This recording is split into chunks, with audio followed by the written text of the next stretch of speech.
Comme vous le savez, dans cette émission, nous abordons des sujets sur l'art et la culture et nous faisons découvrir l'art sur toutes ses formes et la culture. Ce soir, nous sommes avec un invité qui est mannequin, Monsieur Omar Ndikoumana. Bonsoir Omar. Bonsoir. Tu vas bien?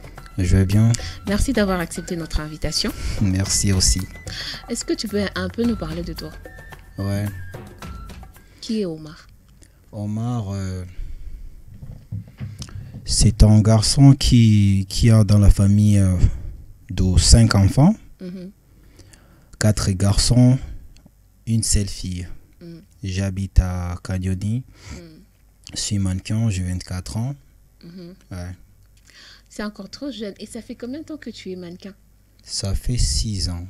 Qu'est-ce qui t'a poussé depuis 2017. Est-ce que tu pourrais nous parler de ce qui t'a poussé à devenir mannequin? C'est mon ami. Ton ami? Ouais. Qu'est-ce qui s'est passé? Bon, il est venu chez nous et on me dit qu'il y a des agences qui cherchent des mannequins. Et je lui ai demandé qu'est-ce qu'est un mannequin. Il m'a dit c'est des choses de défilé, quoi et quoi. Ouais. Je me dis, on peut y aller pour voir ce que tu me dis, pour voir que je peux y arriver ou bien que je peux le faire. Ouais. Et donc tu es parti, tu as essayé, tu as rencontré, tu as trouvé que tu aimais c'est faire du mannequinat. Je l'ai aimé, mais il y avait beaucoup de gens, des filles, des garçons, mais pour moi, c'était la première fois. Je pense que c'est pourquoi c'était difficile pour moi. Ouais. Donc au début, c'était difficile pour toi de pouvoir t'adapter. Beaucoup difficile. Mais parce que tu as aimé cette chose, ça va faire 6 ans maintenant que tu es mannequin. Ouais. Aujourd'hui, on a l'impression qu'être mannequin, c'est simplement faire des shootings, porter des habits. Mais est-ce que tu pourrais nous parler d'un aspect que le public ne connaît pas, qu'un mannequin fait dans le coulisses? Bon, ce que le public ne connaît pas, c'est... Le mannequin, c'est pas de porter des vêtements seulement, mais c'est de faire les formations pour apprendre beaucoup à propos de mannequinat.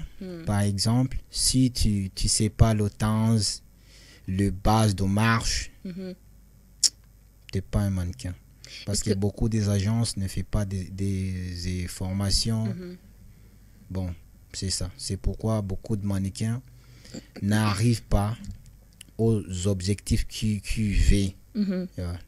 Mais est-ce que toi, ça t'a demandé, avant que tu ne puisses vraiment embrasser la carrière ou le métier de mannequinat, est-ce que ça t'a demandé de pouvoir commencer d'abord à apprendre comment marcher, comment poser, comment mettre en avant l'habit que tu portes? J'ai commencé à apprendre de marcher, mais les agences d'Ibondi, c'est pas... Je sais pas vraiment, les agences d'Ibondi. J'ai commencé à Look Fashion, oui, mais avant my rejection. Et après, Nagui est mort Indondi.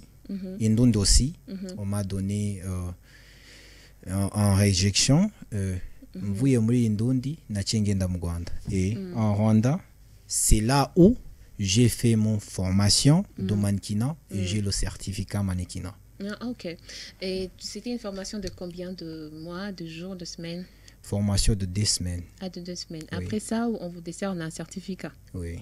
Et comment ça se passe dans le coulisses quand il faut que tu poses devant la caméra? Comment ça se passe, la communication entre le photographe, les stylistes et toi, le modèle? Comment ça se passe généralement? D'abord, j'aime miser avec le photographe. De respecter le conseil de photographe, de me voir dans les miroirs, de voir comment je peux poser, quoi et quoi. Après tout ça, je vais poser. Il y a quand même une photo de toi qu'on a vue au début de l'émission, celle-ci. Par exemple, pour cette photo qu'on peut voir à l'image, pour ceux qui sont connectés sur Facebook, cette photo qu'on peut voir à l'image, combien de temps ça t'a pris pour avoir cette posture et aussi l'expression sur ton visage? C'est le thème d'amour d'abord. Ok. Ça dépend avec le thème. Ouais. Donc au début, c'est d'abord un thème. Et toi, tu t'imprègnes du thème pour pouvoir exprimer ce que tu as exprimé sur l'image. Oui. J'ai fait beaucoup de photos. Ah, ok, c'était beaucoup de photos. Mais est-ce que ça t'arrive, pour toi, ça t'arrive de prendre à la première prise, c'est directement ce que les photographes veulent et ce que les stylistes veulent, ou bien c'est après beaucoup d'essais? Non, c'est le styliste qui va faire la sélection de photos, tout ça. Ah donc, c'est pas toi qui choisis? Non. Ah, oh, d'accord. Et cette photo ici, si on peut, ceux qui sont toujours connectés sur Facebook, cette photo, elle exprime quoi? C'était quoi les thèmes? Fashion story. Fashion story. Yeah. Ah, d'accord. À chaque fois, il faut qu'il y ait un thème. Yeah. Et comment tu arrives à gérer avec la pression? J'imagine que souvent, quand vous êtes là en train de faire le shooting, il y a des stylistes qui veulent ça, il y a des photographes qui veulent ces genres de photos, il y a aussi toi qui veux quelque chose. Comment vous gérez ça? Ça dépend avec la collaboration. Mhm. Il y a la collaboration d'un photographe, en collaboration d'un styliste Mhm. et mon collaboration. Si c'est moi qui a créé le projet, c'est moi qui va gérer tout. Ok. Si c'est le styliste, c'est lui qui va gérer. Si c'est le photographe, c'est lui qui va gérer tout. Ah, d'accord. C'est lui qui va gérer. Ça veut dire, moi, je vais ça et ça, ça, ça. Et nous, on peut lui donner des conseils. Oui. Est-ce qu'on peut faire ça? Ça arrive au thème? Non, je vais ça. On peut faire ça. Est-ce qu'on peut, pour la personne qui est à la technique, on peut revenir sur une image où je pourrais te demander combien de temps, voilà cette image même, combien de temps ça t'a pris pour maintenir cette même pose? Parce que je me dis, ça doit être fatigant quand même. Oui. Combien de 15 temps? minutes. 15 minutes? Oui. Ok. Est-ce qu'il y a quand même une On préparation on a physique? fait 50 photos. 50 photos, Oui. et tu es resté comme ça, avec la même position. Oui. Est-ce qu'il y a quand même... Non, non, pas la même position. Ah, ok. Beaucoup de positions. Mais est-ce qu'il y a quand même des photos que tu es amené à faire et qui demandent que tu restes statique, que tu ne bouges pas pendant beaucoup de minutes? Oui. Et ça demande quand même une préparation physique. Bon, je fais le sport. Mhm. Je mange bien. C'est sûr que tous les mannequins, ils font le sport parce Oui, que je sais. vous avez besoin de tailler Je sais. votre corps. Je sais. Mais si j'ai un shooting, par exemple le 25, il faut se préparer avant une semaine. De manger bien, de faire le sport, les exercices de visage, quoi et quoi, tout ça. Ah, il y a des exercices de visage. Oui. Est-ce que c'est possible que tu nous en montres? C'est Les possible que tu nous montres? C'est ça. Ah, ok. Ouais. Ça aide à faire quoi, en fait? Souvent, on en voit sur les réseaux sociaux en train de le faire. Ça aide à quoi? À être cool aux photos. Parce que si tu fais un shooting sans te préparer, de faire les exercices de visage, des sports, de quoi, il faut tenir sur la goussokanese. Non, jamais. Donc, pour toi, c'est vraiment important d'avoir une préparation physique. Il faut se préparer avant. C'est une règle générale dans les mannequinats d'avoir une préparation physique. Et est-ce que la préparation mentale aussi compte? Parce que quand même, il y a une charge psychologique avec la pression et tout. J'ai pas de pression pour le moment, mais avant, j'avais de pression parce que c'était la première fois. Mais maintenant, je suis dans la guerre. Dans la guerre? Oui. Quelle guerre? Explique-nous. De quelle guerre tu parles? Modeling. Ah, ok. Ok. Mais dis-moi, quand vous avez, par exemple, un événement Fashion Week, comme on le dit, je ne sais pas comment on appelle ça ici, mais ce qu'on peut voir à l'international, Fashion Week de Paris, ce genre de trucs, quand c'est ici, est-ce qu'il n'y a pas une telle grande pression parce qu'il y a des stylistes qui ont des attentes et ils mettent une certaine pression pour faire les choses comme eux, ils attendent. Comment tu gères avec ça, surtout pendant les Fashion Week? Avant tout, je prépare mes portefeuilles. C'est les photos d'identification qu'on prend à gauche et à droite. Bon, je me prépare à être prêt pour répondre des questions des designers ou bien de juges. Je reste calme. Bon, c'est ça. Je pense que c'est ça seulement que je fais.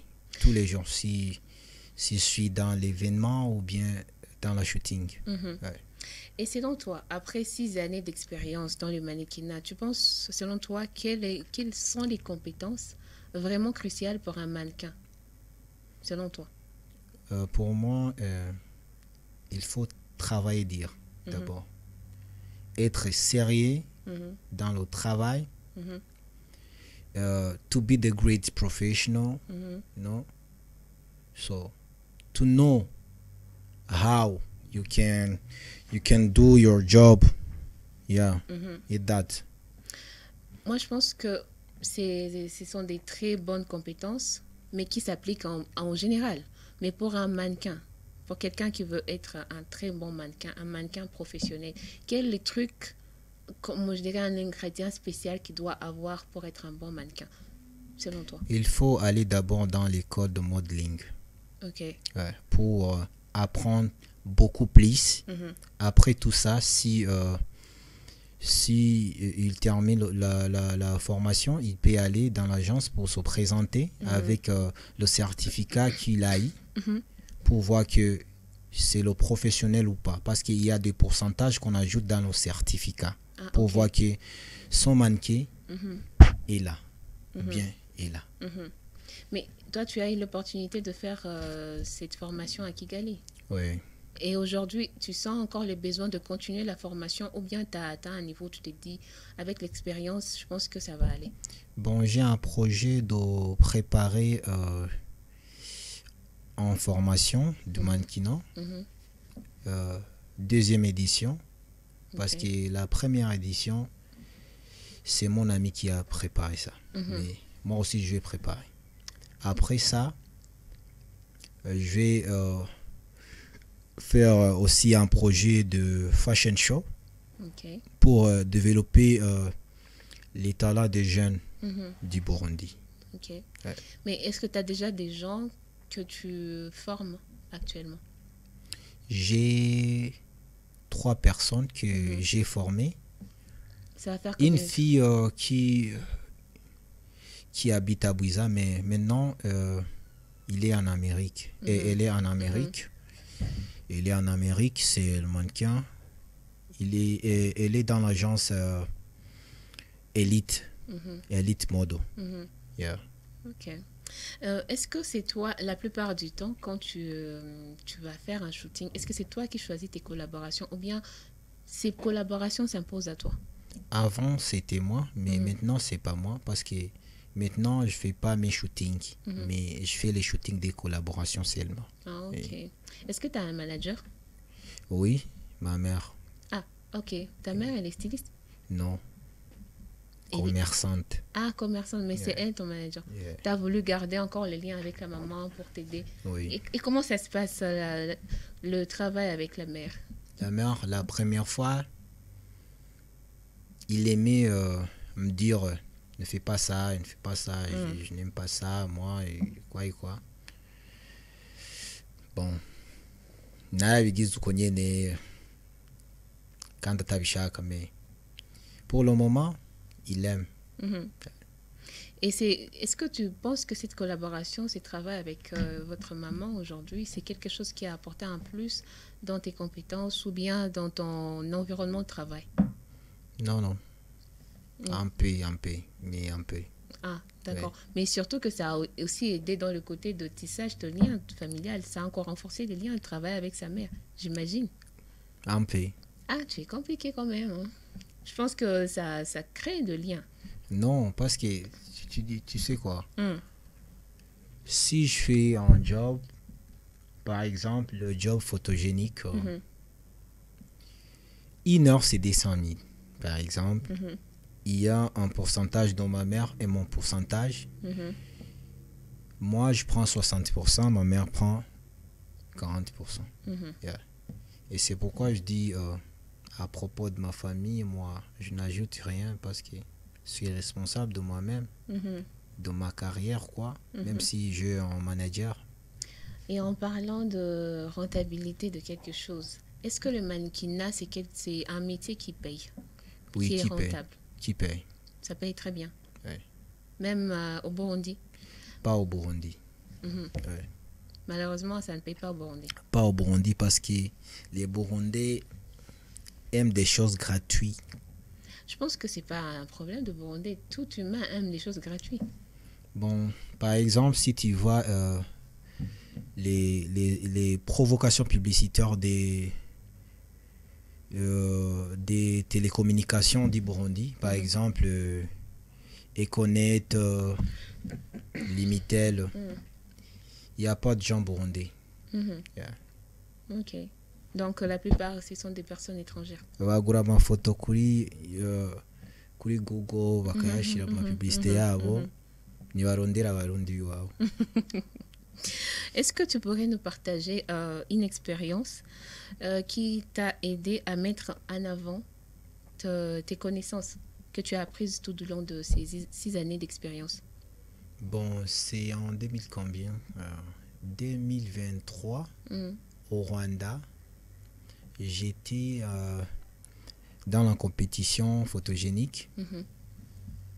Oui. Et qu'est-ce qui s'était passé? Pourquoi cet événement précis?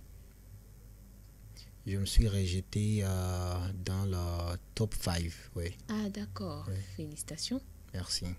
Félicitations. Et est-ce que tu pourrais nous partager une expérience lors d'un shooting où tu t'es senti les plus connecté par rapport au thème, comme à chaque fois ça commence par un thème, après on passe au shooting. Est-ce que tu peux nous partager une expérience lors d'un shooting par rapport à un thème, tu t'es senti le plus connecté?